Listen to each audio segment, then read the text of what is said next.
Hello, everyone, and welcome to our 10th podcast brought to you by the Vatican Observatory Foundation. I'm your host, Bob Trembley, factotum for the Vatican Observatory Foundation, volunteer NASA JPL Solar System Ambassador, and current Director of Outreach for the Warren Astronomical Society.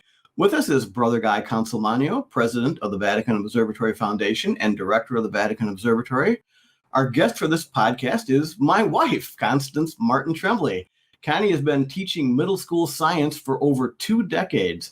She's been teaching astronomy for the last couple of years, and before COVID hit, we ran an after-school astronomy and space science club together at her school.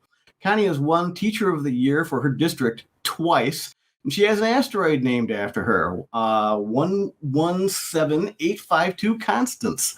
Writing the citation for her asteroid was very difficult. It was impossible to mention all the wonderful things she's done in a couple sentences. So welcome, Connie. Hi there. And Connie, I've got to ask, because this is odd. We have a husband and wife team here doing this podcast. How did you and Bob meet? Where did you meet? What were you doing? I came up to Michigan Tech. I went to a very small Catholic private school for grade school. And then I went to an all-girl Catholic high school, Dominican, on the east side of Detroit. For high school, which was my graduating class was only 142. So the thought of going to one of the big colleges was really very daunting. And my sister had come up to Michigan Tech for geology. Michigan Tech is known as an engineering college. And my passion from the time I was small was oceanography. Well, they had a limnology course up here, which is inland oceanography. So my mom made a deal with me. She said, if you go up to Michigan Tech and begin your degree up there, when you're ready, we'll transfer you to California or out to Woods Hole or wherever you want to go. So my second year here, I met Bob, and it was almost instantaneous love. I mean, the moment I saw him, within a week, I would have married him. And we've been together for 39 years. It's fantastic. Of course, limnology is important to us Jesuits because the Secchi disc that you use was invented by a Jesuit here in Rome, Angelo Secchi, but that's a whole different podcast. The reason we wanted you here was to talk about your experience with middle school kids, with the future. Boy. You see the future. I do see the future. It's very interesting, their perspective. When people ask me what I teach, I generally tell them that I teach the hormonally impaired. It's like being on a roller coaster. I teach everything from I teach 7th and 8th grade. So you're talking students that are between 11 and 14, a very chaotic, hectic time in their life, a lot of changes, and you have to learn to roll with the punches because they tend to be flat out honest. There's no shame to their game, and you have to learn to answer them honestly. One of the things I taught myself was no matter what the question was, I always took it seriously. Everybody's educational ability is different. And you will have the snickers in class and, oh, well, that was a dumb question. My policy is there is no dumb question. If the question is asked, generally several people in the room have the same question, but don't have the courage to ask that question. So if you answer it honestly and you act like it is an interesting question, then the other kids begin to listen as well. So I have definitely had some very interesting questions along the way. So there's no doubt about that. Anyway, this is your chance, Bob, to then lead into the first question. Okay, so when studying the solar system, what misconceptions do middle schoolers have? And we know there's a lot of them. There is a lot of misconceptions. One of the biggest one is how close everything is.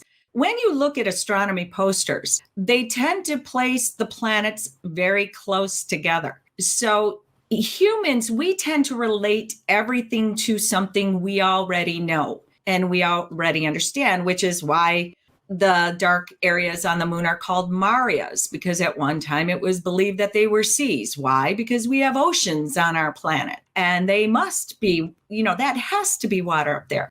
So when they look and they say, well, why don't we just? That is such a common question that I get. Why don't we just go live on Mars? Why don't we just go here? They don't understand the distances. they don't understand, like, for instance, we grew up and Voyager was launched in the late 1970s, and it is just now reaching the very exit or end of our solar system. So when you look at the amount of time that took, you're talking close to 50 years. They look at you stunned. So one of the things I do is I have them walk the solar system just to try to give them the perception of space. And it's fun because I start with a ball that's 8 inches across, and that's the sun. There's cards. On each card is the planet, and the size the planet would be in comparison to that sun, whether it's a peppercorn or the head of a pin or whatever it is, a walnut. And I have them start pacing it out. And of course, the first 4 planets seem to be fairly close. And then I have them do Jupiter.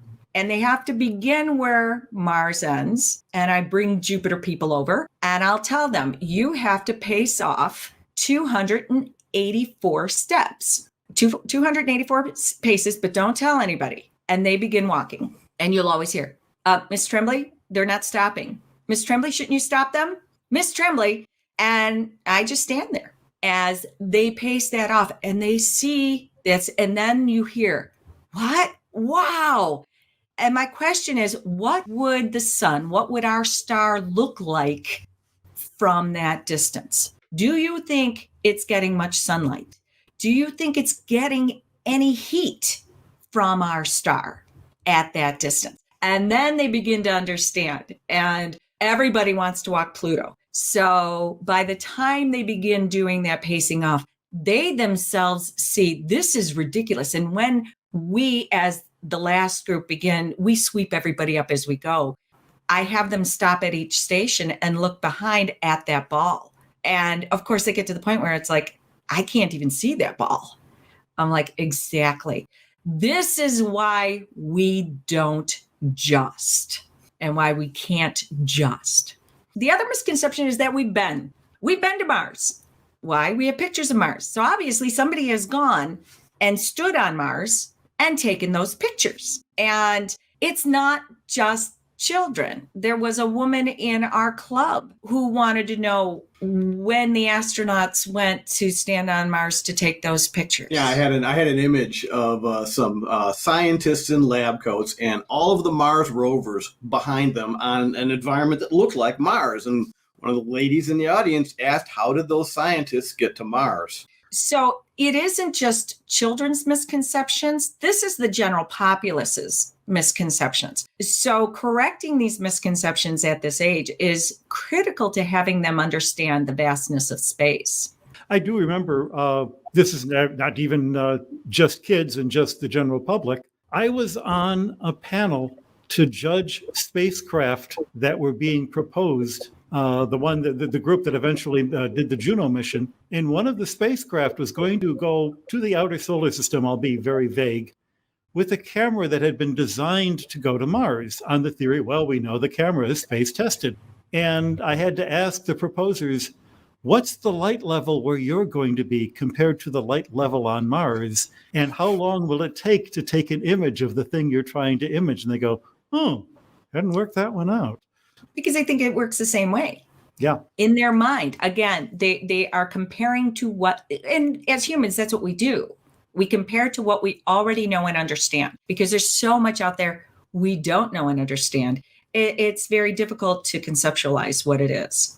Is there a divide in middle schoolers between boys and girls when it comes to scientific interest? That's beginning to change. In the beginning, when I began teaching, yes. The big push was boys. Boys did math and science. I mean, I think that goes back even to my time. And then girls didn't. Now you're seeing far more with the invention of STEAM. First it was STEM, now it's STEAM, bringing the arts in, which is incredibly important. It's understanding that anybody can do this. Now I have something which is Scientists of the Month. And generally I put my pictures of friends up there and, and show them this is what they do. But my point is to show them that you do not have to be Albert Einstein. the misconception there is you have to be a genius to be a scientist. Well, if that was the case, I wouldn't be in science. And I try to change that mindset around to you have to have a passion to be a scientist. If you have a passion about anything, then you can do anything. And you don't necessarily have to have the degree behind you. Think about back in the day to Galileo and Copernicus, and when degrees didn't necessarily exist for those things. They had a passion for what they did, and they did it. And so that's my goal, is to get them. The first thing you have to do, though, is teach children to look up. That is probably, to me, the most important thing, even more so now with the invention of cell phones. They look and focus down. We spent a lot of time with our children taking them outside to look up, to see the patterns in the stars. Or there was one point where the space shuttle was coming over Michigan, and we took them out. It was like 5 o'clock in the morning, and our kids were blurry-eyed, and we got them out of bed, and they saw this glowing oblong mass moving across the horizon, and they understood it was the space shuttle. Now, when they went to school, they were very excited. They told their teachers, we saw the space shuttle this morning. And of course, I get the phone calls. Well, you have to tell your daughters to stop telling stories. And I'm like, well, did you watch the news? That's not a story. And it is an incredible learning experience. That is also difficult. One of the worst stories, and it boggled my mind. I was not a teacher at the time. I found out that there was going to be a partial eclipse. My dad, being a pipe fitter, could get his hands on all kinds of welding helmets. That was before the solar glasses came out. And I called my daughter's school, which was literally at the end of our block, and I said, this is happening. It's happening at about 1:20 this afternoon. My dad said he can deliver a welding helmet for every student in the school to step out and see the partial solar eclipse. And I was told, thank you very much, but we don't want to interrupt the educational process. That boggled my mind.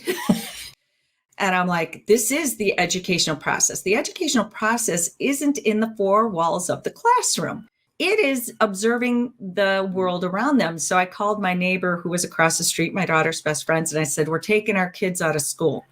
And she's like, why? I said, because there is a partial solar eclipse. And her answer was, what's that? Now, I've seen a tremendous change because some of this stuff is now coming out on the news, good and bad with it. But this last solar eclipse was tremendous.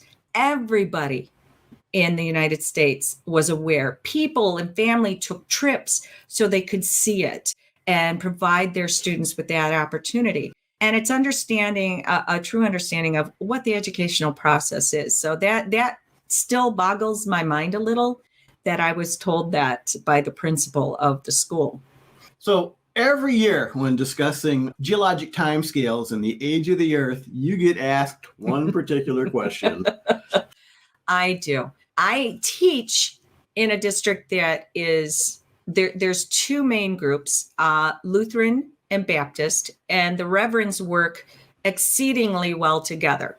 So it truly is a blended group. The question I am asked often is, but the Bible says God created the earth in 7 days. Now you have to be very careful. And I found over time, there is the two thought processes. You have hardcore science on one end of the spectrum and hardcore religion on the other side of the spectrum. And the truth to me lies somewhere in the middle. My response to that question is, I look at the students and I ask them how long one of God's days is. Because again, they relate it to themselves. And they look at me and question. I said, well, a day on Earth is 24 hours. That's not a day on all the other planets in the solar system. So exactly how long is one of God's days? That is probably the first time they truly begin to expand and to think. I said, you don't know. You can't base it on yourself. So, okay, according to your teachings, he developed the earth in 7 of his days. You can't tell me how long one of his days is. So that is something where they then can accept that. I also discuss, you get into the very touchy subject of evolution, and it's teaching them evolution is simply a change over time. And you want to tell me that, when you tell me God created this, why wouldn't he have created everything? If he has a plan, it's a progression, watching the growth, watching the change, watching the discovery, watching the learning. And you can't have it both ways. If he is all powerful, you can't know his mind and you can't know what his plans are. Instead, you need to look at it at the wonder of what is around you. And he's given you the intelligence to begin to decipher what it is. That's fabulous. It's so important, as you say, to reach them where they are. You can't give them a theological treatise. It's not going to work. But the very point of getting people to think in a bigger universe than what they're used to, that's what it's all about in every kind of education, everywhere. It is. If people keep thinking that science is this book and you have to get the answers in the back of the book and then you've learned science, or worse, that religion is the same thing. And that's great to be able to break them out like that. That's wonderful. And then I think one of the best things I do is when the kids ask me, because they all want the answers, okay? Yeah. It's hard to work for the answers, but they want the answer, is a lot of times I'll tell them, well, I don't know. Let's see what'll happen. And they're stunned. What do you mean you don't know? You went to school. You have a master's degree. Yes, but I've never done that particular thing before. What a great question. Let's find out what's going to happen, because I don't know the answer either. And it is trying to get them to relate what they're learning in the classroom, not compartmentalize it, but expand it to their other subjects. It's like each subject is not individual, it's a whole. And how does it affect you outside this classroom? So step outside and look up. When I tell them, and when I teach the astronomy portion, the fun for me is telling them that when they look up at the stars, they're looking at the past. And they're like, what? I said, you're kind of time traveling. That light from that star started off, of course, you have to tell them what a light year is. It's not a measure of time in a way, it's a measure of distance. So we go through all of that. And what happens if that light took off and that star is 10,000 light years away or 50,000 light years away? That light took off. When? And so when you step out tonight and look up, it began its journey all those years ago. And the first thing they say is, well, that star could be very different today. Yes, it could.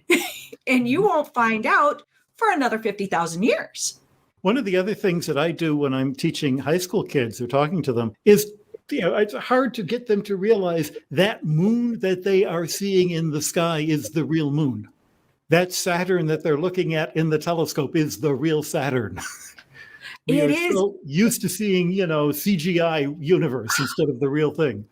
And yet there's a wonder. One of the things I love doing is Bob will bring his telescopes to school. And generally when he does, I warn all the teachers and I'm like, if I can get them out here, the whole school's coming out. I'll tell you what time, as long as you're okay. And our teachers have always been exceedingly flexible with that. Is he'll get the moon in the telescope. Yes, the moon is up during the day. That kind of boggles their mind too. And to see it themselves through the telescope, always you hear, wow, because they're used to CGI. And that is the other difficulty, is teaching them what is CGI and what is reality. And now we're back to the, an Earth-like planet has been found only 7 light years away. Well, okay, it's been found mathematically. No, they don't have a picture of it. And they think, well, why don't we just? And that's where it's like, well, okay, let's figure out how long it takes in a light year to get here and how many miles that really means, or how many kilometers, because we do both. Here in the United States, we're still working on trying to get to that metric system, how far that really means. And then I'm like, really? Are you going to go? And they're like, that's one of the problems with the news. When they announce Earth-like planet found only 7 light years away. Well, the public thinks we can just get on a spaceship and go.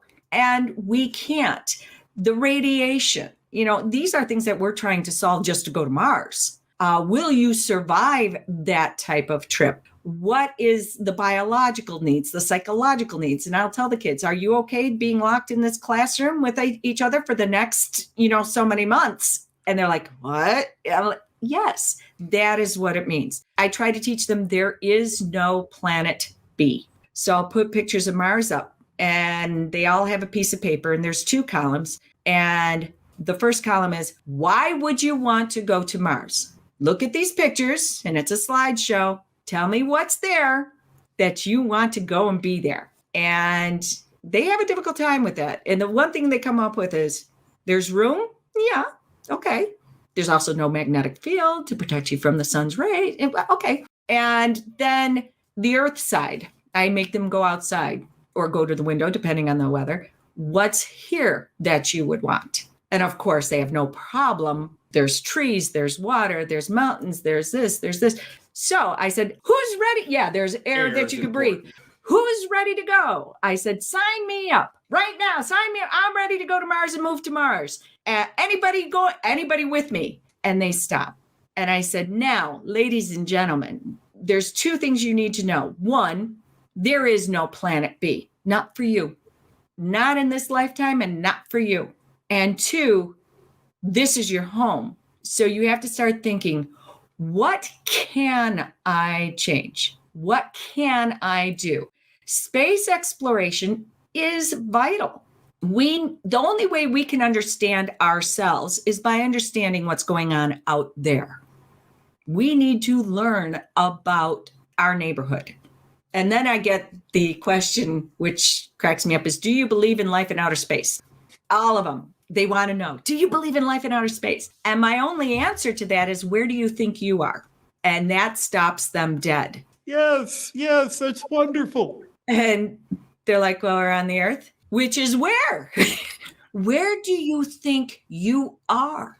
And if it happened here, and those stars you see out there have planets around them, and life doesn't necessarily mean human, what are the chances? And that gets them thinking.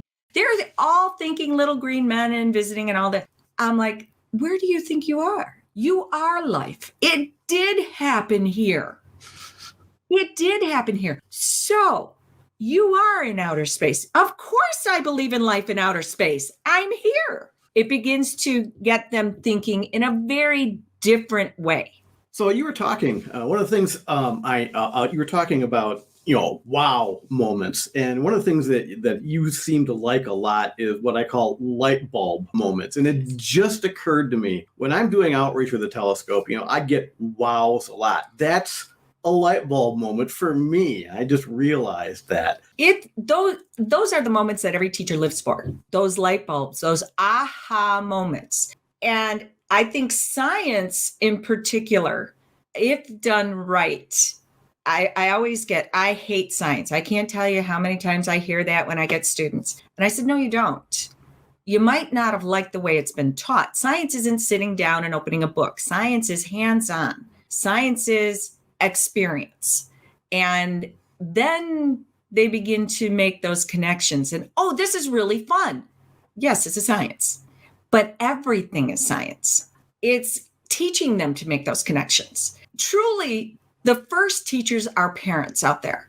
My parents, my mom, I remember I was about 9 years old in Girl Scouts. She took all of us scouts out. We had to lay on a hill, and she taught us to see our local constellations. And that was the first time I really realized that there were stars up there.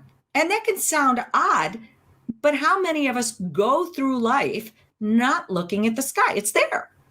You don't look at the moon. Most people don't even realize you see the same face of the moon. You have never seen the backside of the moon. We're tidally locked with our moon. You always see the same face. No, both sides of the moon do not look the same. So getting them as a parent, if there's an event going on, like a solar eclipse or a lunar eclipse, or, you can get the schedule for the ISS and you can step out and see it. You can see that light going across the sky. Start looking up as a family. Get them there for $100 for Christmas or a birthday. Get them their first telescope. That's what we did. We gave both of our son-in-laws their very first telescope. And my daughter, on her honeymoon, they took it with them and they were camping out in Colorado. And he set up the telescope and all of a sudden, everybody started to come over. They had it trained on the moon. And he's like, all of a sudden, and people brought hot dogs and hamburgers. And he goes, all of a sudden, it turned into a huge party. We just thought we'd look at the moon. Well, everybody. Because very few people have looked through a telescope. And the image and the view is so different. It creates those wow moments. So parents, a lot of museums out there have telescopes or planetariums, or take them there. Cranbrook near us is a wonderful little science. They have art as well as a science center. And I remember my mom took us as little to the planetarium. She wanted us to know what was out there. That began my love of science. And that began my love of looking at the sky. Now I always look up. I look up at interesting cloud formations or sundogs around, the little rainbows on either side of the sun that are created by those cirrus ice crystal clouds. And I will have students that come back they've graduated high school. I remember when you taught me to do this, and they still do. So anybody can give, whether it's a child or an adult, a wow moment. And we do, when we do our outreach programs, a lot of adults haven't looked through telescopes either. And it's getting them and it doesn't take much to get them interested. They just haven't had the opportunities. Nobody's shown them or taught them or told them, go outside and take a look. This is going to happen. And again, this is where now it's starting to become more and more in the news. And people are paying more and more attention to what is going on in the sky around them. But it's still, there's a lot of people who don't understand. And, we could go on like this for hours because this brings up questions of light pollution and museums. Oh, yes. I grew up near Cranbrook, as you know. I was able to ride my bicycle to there, and that is what made me a scientist. It's a phenomenal little museum. Yeah, and the teachers that I had in 7th and 8th grade. So you're doing God's work. What can I say? That's fantastic stuff. My interest in science came from my 7th grade science teacher, Mr. Gunst. We were required to do a science fair project, but he always did it as a project base. It wasn't an experiment. It was find something in science that fascinates you, and your job was to teach the class about it. So, of course, 7th grade, mine was the age of the dinosaur. And this was back before computers. So you had to look in encyclopedias and go to museums. And my second one in 8th grade was on coral reefs. And I still remember all the information on that. And that got me into science. So it doesn't take much to do it. It's busting some of those myths and finding out. I had a student one time who raised their hand and asked me, where's the other Earth? Okay. And the other kids are laughing. And I'm like, again, you take that question seriously. And I was very confused. I said, say that again. He goes, where's the other Earth? And I kind of looked at him confused. I said, well, okay, can you explain to me what you mean? Well, I have a very large map of the Earth taken from satellites. It was the one pieced together by satellites. And this thing has got to be 8-9 feet long by 5 feet wide. And it hangs in my room. His impression was that we stood on the surface of our planet and focused a telescope to that planet and took a picture. And I went, okay. I have to change your perception around. And so it brought in the discussion of that actually is our planet, but how do you think they got that picture? So the discussion of satellites, and are they good? And what do they do for you? And now there's books, The Art of Earth, which are phenomenal. Just looking at our own planet, pictures that have been taken from satellites. We live on an incredibly vast and fascinating planet and gorgeous planet. Yes, there can be those planets. Then we begin looking at Saturn and the hexagon on the bottom of Saturn and what the rings are. And then you move to Jupiter and the storm on Jupiter, 300 years as far as we've been recording. And now there's actual pictures close up of which is just phenomenal to look at. And that brings that fascination in. This is so wonderful. And I hate to bring the conversation to a close because I could listen for another hour about this. I now understand why you won those prizes for being Science Teacher of the Year. This is great. I just want to say thank you for sharing these stories and for sharing that kind of enthusiasm. It's you're very welcome. A message to everybody listening to this, that we can all be teachers and we can all share that enthusiasm. Yes, my message would be look up. Thank you for getting us to look up. Okay, that's it for this podcast. I'd like to thank our guests, Constance Martin-Trembley, my wife, and Brother Guy Consolmagno. I'm Bob Trembley. You can read posts from Brother Guy and me and listen to our other podcasts on the website of the Vatican Observatory.